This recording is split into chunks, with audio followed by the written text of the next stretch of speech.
Hello everyone, ಪ್ರಸಾದನ ಕೊಡೋದಕ್ಕೆ ಅಂದ್ಬಿಟ್ಟು ನನಗೆ ಸ್ಮಾಲ್ ಕಂಟೈನರ್ಸ್ ಬೇಕಿತ್ತು. ಅದಕ್ಕೋಸ್ಕರ ನಾನು ನಮ್ಮನೆ ಹತ್ರ ಇರೋ ರಾಯಲ್ ಮಾರ್ಟ್ಗೆ ಬಂದಿದ್ದೆ.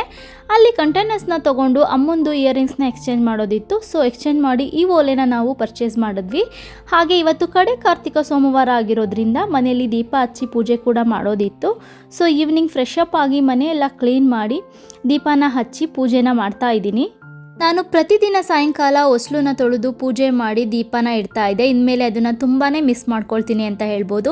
ಆ ರೀತಿ ದೀಪ ಇಟ್ಟಾಗ ಹೊಸ್ಲಂತೂ ತುಂಬಾ ಚೆನ್ನಾಗಿ ಕಾಣಿಸ್ತಾ ಇತ್ತು.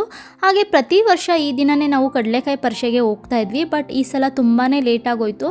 ಬೇರೆ ಕೆಲಸಗಳ ಜೊತೆಗೆ ಹಬ್ಬದ ಅಡುಗೆ ಕೂಡ ಮಾಡೋದ್ರಿಂದ ಇವತ್ತು ಟೈಮ್ ಸಾಕಾಗಲಿಲ್ಲ. ನಾವು ಊಟ ಮುಗಿಸೋದು ತುಂಬಾ ಲೇಟ್ ಆಗೋಯ್ತು. ಹಾಗಾಗಿ ಈ ವರ್ಷ ಕಡಲೆಕಾಯಿ ಪರಿಷೆಗೆ ಹೋಗಲೇ ಇಲ್ಲ. ಇದನ್ನು ನಾನು ತುಂಬಾ ಮಿಸ್ ಮಾಡಿಕೊಂಡೆ. ನಾವು ಕೂಡ ಊಟನ ಮುಗಿಸ್ಕೊಂಡು ಕಡೆ ಕಾರ್ತಿಕ ಮಾಸದ ಪೂಜೆನ ಮುಗಿಸಿದ್ವಿ. Thank you all.